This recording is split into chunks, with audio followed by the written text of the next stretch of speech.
이슈 통해서 시장을 보는 시간이죠. 더 이슈입니다. 오늘 주제 보겠습니다. 오랜만에 제약바이오에 관심을 가져봐야 되지 않을까 이런 생각이 들 정도로 어제장에서는 의약품 업종 지수가 이 상승률 상위 업종 가운데 하나였습니다. 살짝 꿈틀대기 시작하는데 바닥 시그널이 나온지 점검해 보겠습니다. 국내외 대규모 제약업체들 M&A가 좀 줄을 이어서 나오고 있죠. 이 에브비가 엘러건을 인수하고 또 앞서서는 국내에서 제넥신이 툴젠을 인수하면서 이 흡수 합병 법인이 새롭게 생겨날 예정입니다. 이 밖에도요, 개별적인 호재들도 나오고 있습니다. 가깝게는 현대바이오가 지분을 가지고 있는 자회사 쪽에서 최재령 치료제와 관련된 이런 부분을 올해 연내에 발표할 것이다라는 소식 나오면서 또 현대바이오가 사상 최고치를 경신하며 급등하기도 했었고요. 이 밖에도 헬릭스미스나 신라젠 등 연내 임상 3상 결과 발표를 앞두고 있는 업체들도 많습니다. 그리고 ABL바이오 같은 경우는 3상 결과가 나왔는데 이 부분 나오고 나서 오히려 또 주가가 밀려나서 어떻게 봐야 될지도 많은 분들 고민하고 계실 것 같아요. 뿐만 아니라 이렇게 근래 호재만 있었던 건 아닙니다. 한 달 전쯤 우리가 생각해보면은 악재가 켜켜이 쌓여 있었던 제약바이오 섹터인데요. 삼성바이오로직스 회계 이슈라든지 코롱 티슈진의 인보사 사태, 사실 여전히 현재 진행형입니다. 이 부분을 안고 앞으로는 제약바이오 어떤 투자 전략이 필요할지 더 이슈에서 점검해 보겠습니다. 먼저 뉴스부터 체크해 보겠습니다. 여러 가지 좀 근래 국내외 합병 이슈라든지 이런 부분들 좀 점검을 해볼 텐데요. 뉴스토마토의 정기장 기자 연결돼 있습니다. 안녕하세요. 네, 안녕하세요. 네, 먼저 대규모 인수합병 소식들이 꾸준히 좀 나오고 있는데 어떤 것들이 있었는지 좀 정리를 해주시죠. 네, 가장 먼저 최근 제약업계 인수합병 사례 중 가장 눈에 띄는 것은 지난 25일 보도된 에브비의 엘러간 인수 소식입니다. 이 엘러간은 주름 개선을 위해 피부 미용에 널리 쓰이는 보툴리눔 톡신의 오리지널, 보톡스를 개발한 기업인데요. 연간 매출만 20조 원대에 달하는 세계 최대 매출 의약품 휴미라를 보유한 에브비가 보툴리눔 톡신 시장 주도권을 쥔 엘러간을 품에 안게 되면 그 시너지는 상당할 것으로 기대됩니다. 이 밖에 지난해 5월에는 일본 다케다가 희귀질환 치료제 분야 강화를 위해 70조 원 규모로 샤이어를 인수했고, 지난 1월에는 브리스톨 마이어스 스퀴브가 올해 제약업계 인수합병 규모로는 최대인 약 83조 원을 투자해 세일진을 인수하기도 했습니다. 국내사 최근 인수합병 사례로는 지난 19일 한독이 최대 주주로 있는 제넥신을 통해 유전자 가위 기술로 유명한 툴젠을 흡수합병한 것이 눈에 꼽힙니다. 특히 두 회사의 시가총액이 2조 원에 달하는 만큼 국내 제약업계 인수합병으로는 최대 규모 수준으로 꼽히고 있습니다. 이 전 세계를 통틀어 역대 최대 규모 제약업계 M&A로는 지난 2000년 화이자가 워너랜버트를 약 121조 원에 인수한 사례가 꼽히는데요. 국내의 경우 지난해 한국풀마가 CJ 헬스케어를 1조 3,100억 원에 인수하면서 국내 제약사 간 최대 규모 M&A 기록을 세우기도 했습니다. 전 세계적으로 이런 합종 연행이 이어지면서 국내 바이오 업계에도 영향을 미칠 것 같고 좀 주가 측면에서도 여러 분석들이 좀 나오더라고요. 어떤 이야기들 업계에서 나오나요? 네, 가장 먼저 말씀드렸던 에브비의 엘러간 인수의 경우 국내 제약사 간 인수합병은 아니지만 국내사들 역시 일정 부분의 반사 이익은 기대됩니다. 대용제약과 메디톡스를 비롯한 국내 보톨리눔 톡신 제제들은 미국과 유럽, 중국 등 주요 시장 진출을 앞두고 있는 상태인데요. 세계 굴지의 다국적 제약사가 보톨리눔 톡신 시장의 성장성을 긍정적으로 보고 관련 기업을 인수한 만큼 시장 성장에 따른 관련 수혜가 전망됩니다. 이 국내사 간 인수합병 사례인 제넥신과 툴젠 역시 기존 사업이 겹치는 분야가 없는 동시에 시너지를 극대화시킬 수 있는 강점을 보유하고 있어 관련 시너지가 기대됩니다. 면역세포 치료제를 주력으로 하는 제넥신과 원천 기술인 유전자 편집 기술을 보유한 툴젠의 결합은 신약 개발에는 궁극적 목표에 속도를 더해줄 것으로 보입니다. 이 제약사 간 M&A의 경우 국내를 막론하고 서로 보유하지 않는 영역이나 기술의 효율적 시너지 극대화를 위한 것이 일반적인데요. 이 때문에 상대적으로 규모가 작을지라도 특화 기술을 보유한 국내 유망 바이오 벤처들 역시 글로벌 제약사들의 레이더에 들지 말란 법은 없습니다. 이 눈에 띌 만한 선례가 나와준다면 국내 제약 바이오 기술의 글로벌 경쟁력 제고는 물론 관련 업종 주가에도 호재가 될 것으로 보입니다. 네, 오늘 자세한 말씀 고맙습니다. 네, 감사합니다. 네, 뉴스토마토의 정기종 기자와 함께 최근 나왔던 합병 이슈 그리고 업계에서는 어떤 시각으로 보고 있는지 정리를 해봤는데요. 이런 합병 외에도 지금 개별적인 호재들도 속속 나오고 있습니다. 투자 전략까지 알아볼 텐데요. 토마토 투자클럽의 한기수 전문가입니다. 최근 나온 호재들 합병을 좀 제외하고 어떤 것들이 있었는지 좀 봐주세요. 바이오제약주들을 중심으로 나온다라고 한다면 결국에 뭐 신약 개발이라든가 또 신약 개발과 관련된 부분들이 가장 큰 뭐 뉴스라고 보시면 될 것 같은데 뭐 주가 흐름에서도 이미 이제 어느 정도 반영이 됐었던 뭐 대창솔루션이나 현대바이오 최근에 뭐 췌장암 관련해서 치료제에 대한 어떤 뉴스들이 계속 나오고 있고 이 두 개 업체들이 췌장암과 관련된 면역 치료라든가 새로운 치료법에 대한 어떤 가능성을 계속해서 많이 보여줬고 그런 뉴스들에 의해서 이제 주가가 많이 올라온 이런 형태입니다. 결국에 뭐 바이오제약주라고 하는 부분들은 결국에 이제 그런 M&A라든가 그런 재료 외에 실질적으로 주가에 영향을 주고 있는 큰 호재라고 한다면 이런 신약 개발에 대한 뉴스와 또 신약 개발이 실질적으로 이루어질 수 있는 가능성이 있는 그런 종목 중심의 뉴스와 함께 주가 움직임도 같이 진행되고 있어서 바이오제약주들은 역시 뭐 신약 개발과 관련돼서 우리가 좀 많이 주목을 해야 될 것 같습니다. 뭐 그런 가운데서도 이제 그나마 한 가지 좀 주목할 부분들이 이제 한미약품과 관련된 부분들인데요. 이제 한미약품이 과거에 2015년 11월 정도 될 것 같아요. 그때 지금 산오피에 대해서 에페글레디트라는 그런 신약에 대해서 약 4억 유로 정도의 기술 이전 계약을 한 적이 있습니다. 우리나라 금액으로 한 5,274억 정도 됐는데 그때 주가 엄청나게 올라갔죠. 네, 맞아요. 그러고 나서 그 이듬해 그 일부 이제 지속형 인슐린에 대해서 계약금 반환을 하는 그런 일이 있었습니다. 그 후에 주가가 이제 많이 밀렸었죠. 그리고 나서 이제 최근에 한미약품과 이제 산오피가 계속해서 이제 기술 수출과 관련된 부분에 대해서 또 공동 연구가 계속해서 진행되고 있는데 최근에 이 공동 연구, 그 당뇨 신약과 관련된 공동 연구 부담이 좀 많이 줄었다는 얘기예요. 33% 정도 줄어들었다는 얘기인데 결국엔 이런 이제 공동 연구비 수정을 통해서 이 당뇨 신약을 중심으로 해서 한미약품과 산오피의 어떤 연구 개발이 계속해서 진행되고 가속화되고 있다는 얘기입니다. 결국에 뭐 호재에 의해서 주가가 급등했고 또 기술 일부 반납에 따라 주가가 밀리긴 했습니다만 신약 개발을 중심으로 한 지속적인 어떤 연구 개발은 계속해서 단행되고 있기 때문에 지금 당장은 뭐 이런 재료들이 주가 상승을 이끌 만한 모멘텀은 아닙니다만 우리나라 바이오 제약 업체들의 신약 개발에 대한 연구가 지속되고 있다는 부분에 대해서 주목을 좀 하셔야 될 것 같습니다. 지금 수출을 구체적으로 좀 말씀을 드리면은 이 한미약품과 산오피 수정 계약 내용을 보시면은 이 R&D 개발 비용 한미약품 쪽에서 원래 상한이 1억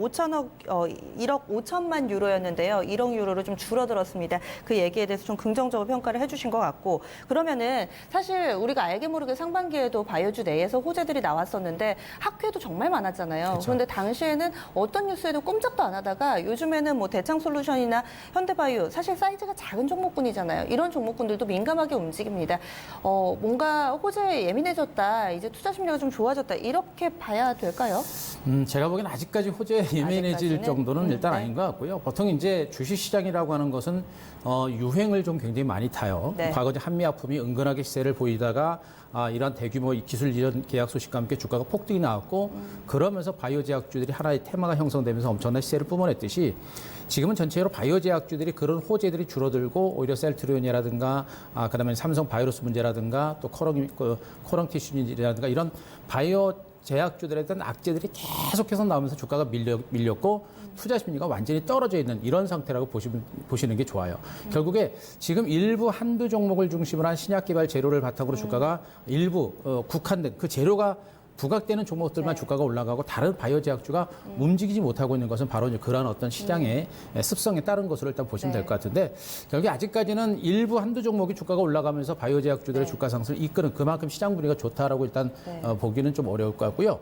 결국에는 이제 뭐 제가 조금 큰 관점에서 봤을 때 결국엔 삼성 바이오스의 어떤 그 분식회계 문제라든가 이런 것들이 좀 해소가 돼야 될 것 같고 코롱 문제라든가 코롱 티슈 문제도 어느 정도 해결이 좀 되면서 그러면서 이제 일부 한두 종목군들이 시세를 주도하는 종목이 생기게 되면 이런 바이오 제약주들의 반등세가 이제 조금 더 폭넓게 진행될 수 있는 가능성이 좀 높죠. 근데 지금으로서는 그런 시세를 주도하는 종목이 없고 그런 개별적인 재료에서 각기 약진이 계속해서 진행되는 그런 모습이기 때문에 이렇게 이제 바이오 제약주들이 크게 같이 갈 때는 별로 뭐 기업 내용 좋지도 않지만 또 재료도 작은 종목이지만 시세가 많이 가요.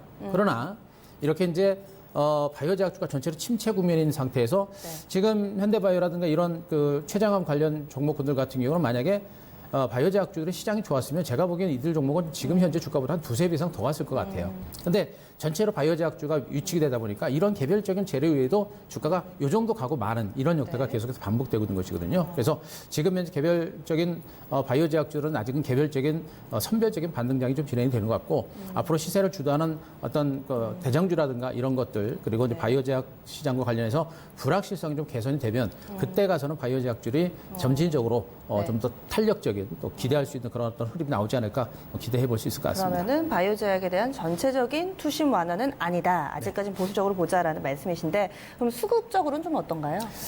자, 바이오 제약주들은 좀 수급적으로 보기도 좀 어렵죠. 뭐 지금 아까도 말씀드렸습니다만 뭐 대창솔루션도 그렇고 현대바이오 같은 경우들도 최근에 주가는 급등을 했습니다만 기관 외국인들의 수급이 그렇게 집중적이거나 강하지는 않아요.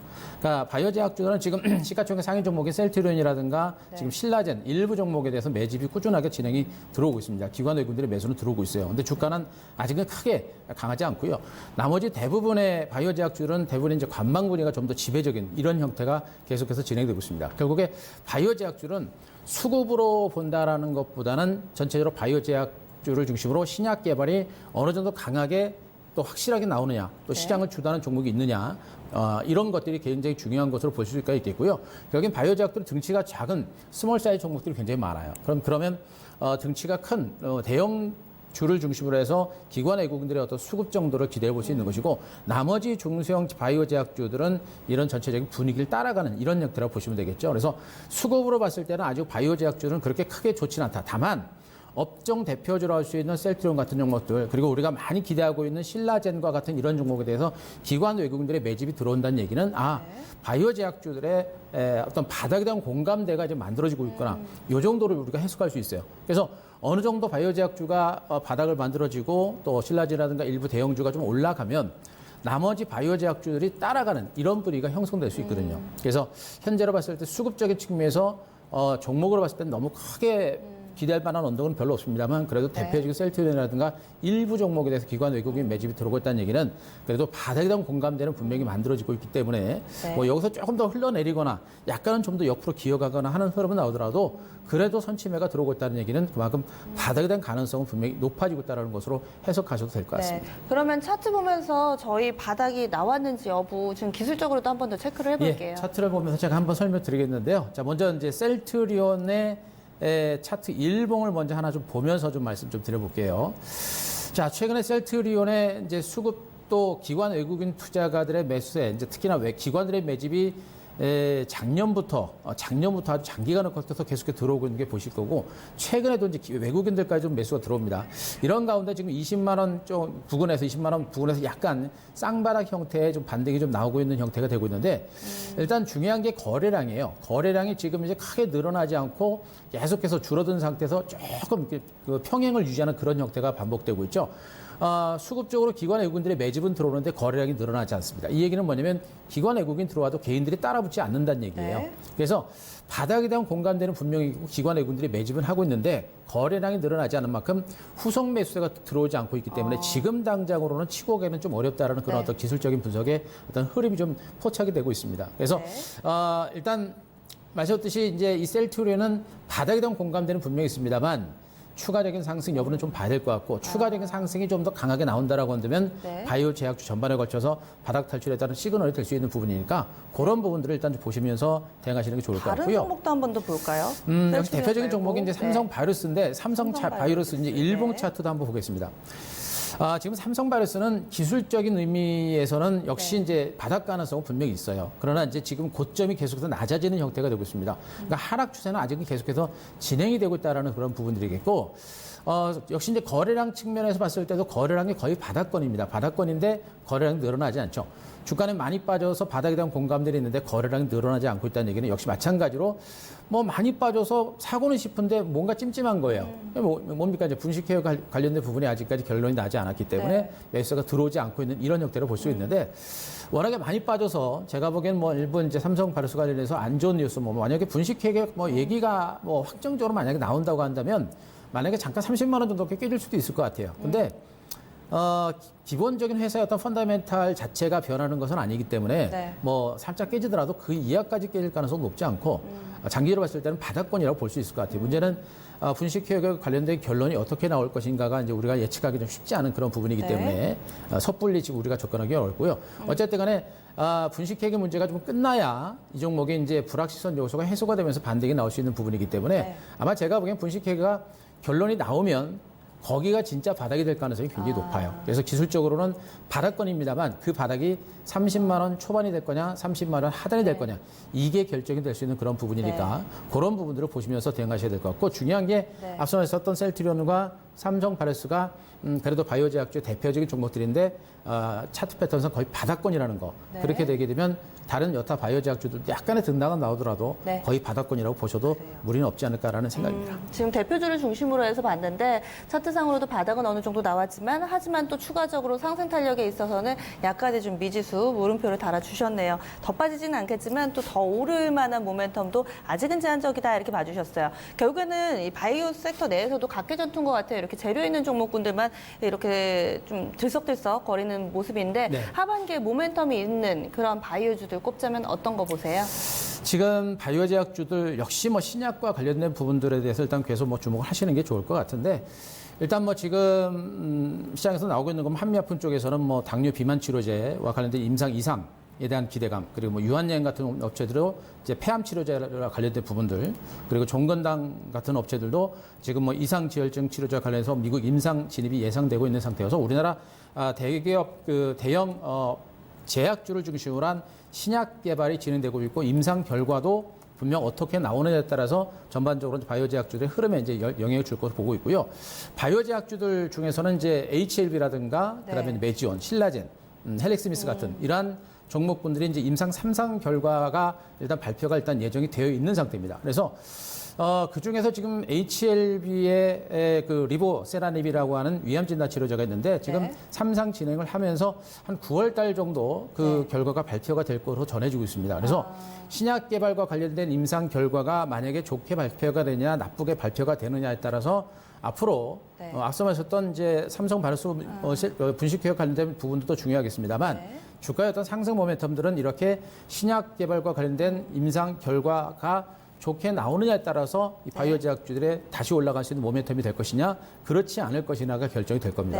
이미 바이오 제약주들은 신약 개발이라고 하는 재료에 대해서 기대감은 굉장히 많이 있어요. 그런데 실질적으로 결과가 나온 업체들이 별로 없거든요. 그러다 보니까 여기서 정말 그 혁혁한 그런 어떤 좋은 결과가 나온다고 한다면 그것이 이제 바이오 제약주들의 반등을 이끌어낼 수 있는 그런 모멘텀이 될 것이고 그렇지 않다고 한다면 바이오 제약주들의 이러한 어떤 시장에서의 소외 현상들은 더 지속될 수 있기 때문에 뭐 하반기 이후에 이러한 어떤 바이오 제약주들의 어떤 신약 개발과 관련된 임상 시험 결과 발표 내용들을 보시면서 바이오 제약주들의 어떤 반등 포인트라든가 내지는 뭐 매매 전략들을 좀 세우시는 게 필요할 것 같습니다. 저는 좀 약간 눈길을 끌었던 게 HLB 3상이 끝났잖아요. 네. 가장 모멘텀이 됐던 리보세라밉 이 3상이 끝났고 이와 관련해서 어제 장에 어느 정도 좀 반영이 나온 것 같은데 지금 기존에 있었던 약들과 유사한 결과다 혹은 약간은 더 나은 정도의 결과다 이렇게 공식적인 발표는 한 9월쯤 나올 거라고 하는데 일단 시장에서는 알려졌고요. 어제 장중에 좀 어느 정도 반영이 되나 싶었는데 오늘 추가적으로 더 밀립니다. 이렇게 발표가 나고 나서 더 밀릴 가능성까지도 우리가 열어봐야 되겠죠. 뭐든지 장밋빛 전망만을 따라가기엔 무리가 있는 건가요? 그렇죠. 근데 지금 전체적으로 글로벌적으로 신약 개발을 계속해서 단행을 하고 있습니다만 신약 개발과 관련해서 정말 똑부러지게 확실한 신약이 나온 경우가 거의 없어요. 그래서 임상 3상까지 가서 결과를 기대는 하고 있는데 실질적으로 기대치가 안 좋은 경우가 훨씬 더 많기 때문에 지금 시장에서는 기대치가 오히려 낮아져 있는 이런 상태라고 보시면 될 것 같고 HM도 마찬가지예요. 그래서 확실한 결과가 좀 더 구체적으로 나와야겠습니다만 계략적인 어떤 결과가 나오다 보니까 이런 현상들이 나오는 것이고 정말 똑부러진 결과가 좀 나와줘야 바이오 제약주들의 어떤 모멘텀이 좀 더 강화될 수 있기 때문에 이제 어설픈 바이오 제약주들의 어떤 신약 개발에 대한 기대감을 가지고 올라가는 것은 한계가 있다는 부분들도 좀 체크를 좀 하셔야 될 것 같습니다. 지금 임상 3상 결과 발표를 앞두고 있는 메지온이 오늘 장에 14%, 15% 정도 급락 나옵니다. 200일 이동평균선 이탈이 나오고요. 제약바이오 섹터 내에서는 오늘 좀 변동성이 큰 종목군들도 있습니다. 물론 뭐 현대바이오나 이런 종목군들이 잘 가기는 했지만은 또 갑자기 밀리는 종목군들도 있으니까 함께 좀 보셔야 될 것 같은데 그래서 리스크 관리가 더 중요한 것 같아요. 저희 리스크 요인들 좀 더 체크를 해볼까요? 일단 그 메지온 같은 종목들은 말씀드렸던 이제 그런 재료들에 의해서 주가가 이미 좀 많이 올랐죠. 그러니까 다른 바이오 제약들에 비해서 이제 얘는 좀 많이 올랐고 그런 재료들이 이제 어느 정도 이제 결과 발표가 임박이 되면서 이제 밀리고 있는 부분들이고 나머지 또 바이오 제약들은 많이 빠진 종목들이 많아요. 그래서 이미 지금은 이제 오른 종목에 대해서는 우리가 뭐 너무 집중하는 것보다는 이제 많이 빠져 있는 종목에 대해서 네. 새로운 어떤 모멘텀이 나올 수 있는 종목에 대해서 우리가 좀 지목하시는 그런 전략이 좋을 것 같은데 일단 뭐 하반기에 이제 바이오주에 대한 어떤 리스크적인 부분들이라고 한다면 역시 이제 이 삼성 바이러스 문제가 좀 빨리 좀 해소가 돼야 될 것 같은데 이게 지금 빨리 마무리가 좀 안 되고 있는 것 같습니다. 네. 결과가 언제쯤 나올지 아직까지는 뭐 그 일정장으로서 확실하게 좀 나오지는 않고 있는데 네. 뭐 중요한 부분은 이제 삼성 바이러스 문제가 분식 해고로 끝나느냐 끝나지 않느냐의 뭐 중요성도 있기는 합니다만 기본적으로 회사 펀더멘탈 자체에는 영향 자체는 그렇게 없어요. 그래서 오히려 그 분식 결과가 나오게 되면 오히려 주가는 바닥이 될 수 있는 그런 가능성이 있기 때문에 뭐 너무 무사할 필요는 없겠습니다만 중요한 부분은 지금 우리나라 바이오 제약주를 중심으로 해서 이 회계와 관련된 부분들이 참 논란들이 많습니다. 그래서 뭐 지금 연구 개발비를 실적으로 넣느냐 안 넣느냐 뭐 이런 네, 부분에 대해서 굉장히 맞아요. 말들이 네. 많기 때문에 이런 기존의 제조업체들하고 바이오 제약주들하고 똑같은 선에서 보기에는 조금 무리가 좀 있죠. 그래서 그런 부분들이 여전히 문제가 될 수 있는 부분이기 때문에 여전히 뭐 제3성 바이러스 출현 가능성은 있다라는 부분들 이런 것들이 조금 부담이 될 수 있고요. 네. 그리고 이제 코롱생명과학 같은 종목들 또다시 이제 이런 사태가 나와서는 안 될 것이다. 뭐 지금 코롱 티슈신과 관련해서 뭐 제2의 황우석 사태니 뭐 이런 얘기들이 많이 나오고 있습니다만 이런 문제들이 그동안 계속 나왔어요. 그죠? 뭐 적지는 않습니다. 그래서 뭐 신약 개발한다고 하면서 뭐 세력들이 뭐 종목들을 뭐 시세를 뭐 끌어낸다든가 네. 그래서 그리고 또 신약 개발한다고 하면서도 실질적으로 신약 개발 안 하고 그 돈 가지고 엉뚱한 데 써버린다든가 뭐 이런 식으로 한 그런 어떤 문제들이 워낙에 많기 때문에 그런 문제들은 앞으로도 나올 수 있습니다. 그런 문제들이 계속 나오게 되면 여전히 이제 바이오 제약주의 반등의 발목을 잡는 그런 악재들이 될 수 있는 그런 가능성이 높기 때문에 그런 부분이고요. 또 한 가지가 이제 실적이에요. 이제는 또 이제 3분기, 이제 2분기 어닝 시즌이 이제 들어갑니다만 바이오 제약주들은 그래도 이제 워낙에 뭐 연구 개발을 많이 하다 보니까 매출도 없고 뭐 네. 영업이익 순이익도 거의 없습니다. 그래도 주가가 탄탄한 하방 경직을 보였었는데 지금처럼 이런 리스크적인 악재들이 많이 나오는 상태면 그 회사에 대한 어떤 성장성에 대한 기대감보다는 네. 리스크적인 부분들을 우리가 투자자들은 더 많이 보게 됩니다. 그래서 아마 바이오 제약들이 주가가 많이 빠지긴 했습니다만 실적이 만약에 또 2분기 실적이 또 더 안 좋게 더 발표가 되거나 네. 하게 되면은 아마 주가 흐름에 대해서 좀 흐름이 좀 안 좋을 수 있고요. 또 이러한 어떤 부진한 주가 흐름이 장기화되거나 네. 하게 되면 유동성에 대한 우려감들이 커질 수 있습니다. 경기도 너무 안 좋은 상태이기 때문에 그렇기 때문에 그런 위기감도 있을 수가 네. 있기 때문에 바이오주들을 접근하실 때는 이제는 무조건적으로 막연한 성장성을 가지고 접근하지 마시고 이런 재무구조적인 측면에서 안정성을 좀 더 확보하시는 안정성 있는 종목을 중심으로 보시는 게 좋겠고 그 안정성과 함께 미래 신약 개발을 확실하게 진행하고 있는 업체들 그런 종목들 네. 그런 종목을 중심으로 좀 보시는 게 좀 안전하지 않을까라는 생각입니다. 네, 그러면 저희 마무리 짓겠습니다. 투자 전략으로는 그러면 계속 보수적인 시각이 나왔으니까 지금도 계속해서 그 시각 유지하면 되는 거죠? 뭐 바이오 제약주들은 제가 보기엔 지금은 뭐 거의 바닥권이라고 일단은 보여지고 있고요. 그 안에서 이제 바닥 종목들이니까 역시 마찬가지로 바이오 제약은 신약 개발입니다. 신약 개발의 능력을 가지고 있고 신약 개발을 진행하면서 뭐 임상 이상 최소한 이상 진행하고 있는 그런 업체들. 네. 그래서 신약 개발 가능성이 높아지고 있는 이런 종목 중심으로 중장기적인 관점으로 매집하셔야 돼요. 그러니까 바이오 제약주는 이미 한번 큰 사이클이 지났기 때문에 네. 다음 사이클이 올 때까지는 시간이 굉장히 많이 걸립니다. 그래서, 네. 뭐 지금 당장 매집을 해가지고 내일 당장 먹겠다라는 그런 관점보다는 중장기 이런 매집. 이런 회사들은 지금 네. 이 제품을 가지고 앞으로 정말 성공할 수 있겠다라고 판단되는 그런 종목에 대해서 매집을 네. 하고 대응하는 게 좋은데 대표적으로 뭐 난치병 치료제 그리고 네. 난치병이라고 한다면 안부터 해가지고 여러 가지가 있습니다만 그런 난치병 치료제를 중심으로 네. 신약 개발하고 있는 업체들 그런 종목들 보시는 게 좋겠고 알겠습니다. 대표적으로 종목들은 아실 거예요. 뭐 지금 셀러버리라든가 파미셀, 안트로젠, 에클론 뭐 포스코텍이라든가 뭐 알티오젠 이런 종목들 지금 모두가 신약 개발을 탄탄하게 진행하고 있고 난치병 네. 치료 관련된 그런 제품들을 만들고 있는 종목들이에요. 그래서 이런 네. 종목을 중심으로도 한번 정도 관심을 갖고 긴 호흡을 한번 주목하자라는 부분까지 말씀드리겠습니다. 알겠습니다. 말씀 고맙습니다.